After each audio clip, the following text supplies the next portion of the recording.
नरेश की माँ अपने बेटे से मिलने दिल्ली आ रही है। इस बात का पता चलते ही नरेश के दिल में हलचल मच जाती है। नरेश अपनी माँ के स्वागत की तैयारी में लग जाता है। साथ ही उसे डर भी सताने लगता है कि उसकी माँ कहीं अपनी पुरानी जिद पर फिर से बैठ ना जाए। हे भगवान, इस बार बचा लो। अगले साल पक्का माँ की जिद पूरी कर दूंगा। तभी दरवाजे की घंटी बजती है।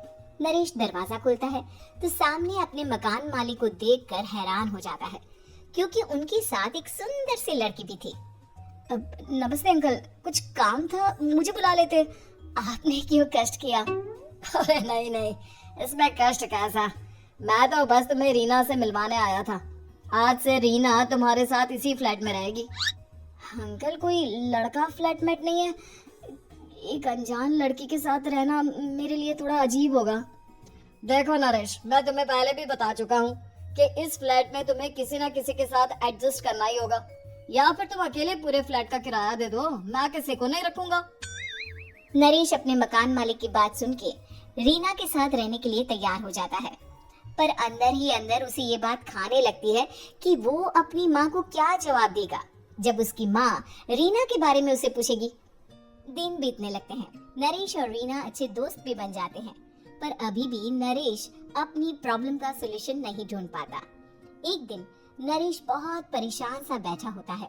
तभी रीना उसे पूछती है, क्या हुआ नरेश, तुम काफी परेशान लग रहे हो, सब ठीक तो है ना? हाँ सब ठीक है, बस एक छोटी सी प्रॉब्लम है। वो एक्चुअली 2 दिन बाद मेरी माँ मुझसे मिलने आ रही है। अरे तो इसमें प्रॉब्लम क्या है, ये तो खुशी की बात है।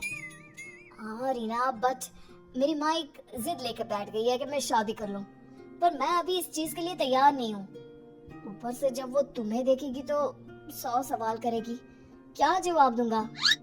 अरे इसमें कोई टेंशन वाली बात नहीं है।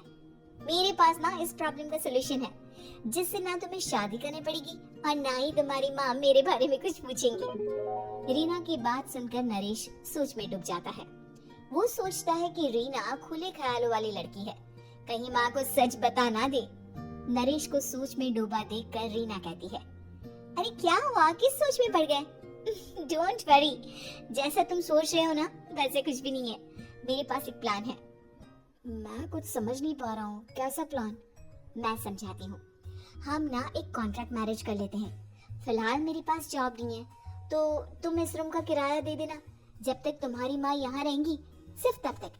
और तुम अपनी माँ से कह देना कि मैं तुम्हारी पत्नी हूँ, इससे वो मेरे यहाँ रहने पर कोई सवाल भी नहीं करेंगी। अरे बात तुम्हारी ठीक है, पर माँ से झूठ बोलना, ना ना बाबा, मैं ये रिस्क नहीं ले सकता। कोई और आइडिया दो ना तुम। देखो मंजूर हो तो बोलो, वरना सच बता दो, मुझे कोई प्रॉब्लम नहीं है। रीना की बात सुनकर नरेश सोच में डूब जाता है। बहुत सोचने के बाद जब उसे कोई रास्ता नहीं मिलता तो वो रीना के बताए हुए रास्ते पर चलने के लिए तैयार हो जाता है। वो रीना से बात करता है और अपनी माँ की पसंद और नापसंद के बारे में बताता है। रीना भी नरेश की सभी बातों को ध्यान से सुनती है, ताकि कहीं उससे कोई गलती ना हो जाए। आखिर वो दिन भी आ जाता है जब नरेश की माँ उससे मिलने दिल्ली आ जाती है। नरेश अपनी माँ को फ्लैट पर लेकर जाता है। जैसे ही नरेश की माँ फ्लैट के अंदर जाती है, रीना उसके पैर छू लेती है। ये देखकर नरेश की माँ थोड़ी घबरा जाती है और नरेश से पूछती है, अरे बेटा नरेश, ये कौन है? माँ ये आपकी बहू रीना है। माफी चाहता हूँ, सब कुछ इतनी जल्दी में हुआ कि आपको बता ही नहीं पाया, इसलिए सोचा कि क्यों ना आपको सरप्राइज दिया जाए। अरे बेटा, मैं तो बस तेरा घर बसा हुआ देखना चाहती थी। हाँ, बहुत अरमान थे अपनी इकलौते बेटी की शादी को लेकर, लेकिन कोई बात नहीं, शायद किस्मत को यही मंजूर होगा। ये कहते ही नरेश की माँ रीना को गले लगा लेती है।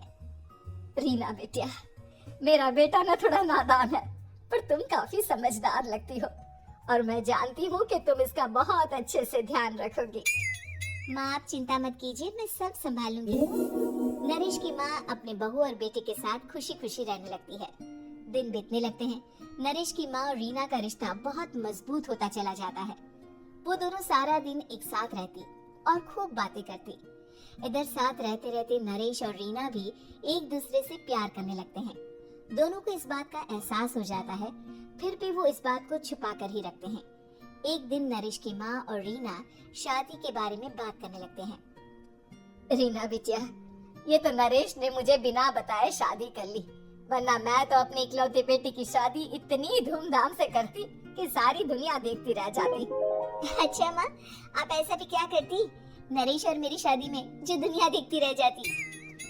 अरे बिटिया, एक माँ के अरमान तुम अभी नहीं समझोगी।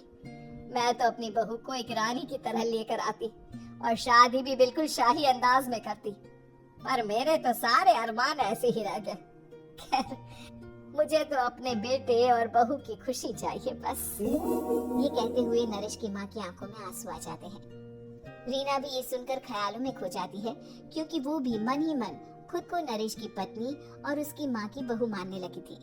शाम को जब नरेश ऑफिस से घर आता है तो रीना खुद को रोक नहीं पाती और नरेश के सामने उसकी माँ को अपने और नरेश के रिश्ते का सारा सच बता देती है।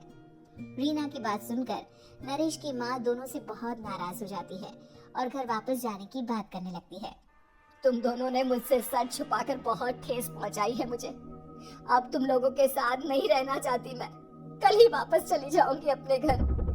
माँ, मुझे माफ कर दो, ये सब मैंने रीना के कहने पर ही किया है, वरना मैं भी आपको कभी ठेस पहुंचाने के बारे में सोच भी नहीं सकता। हाँ माँ, हमने ये सिर्फ आपका दिल रखने के लिए किया, प्लीज हम दोनों को माफ कर दीजिए। तुम दोनों ने मेरे अरमानों के साथ खिलवाड़ किया है, और वैसे भी मुझे अपने बेटे के लिए एक अच्छी लड़की ढूंढनी है, इसलिए मेरा यहाँ से जाना ही बेहतर होगा।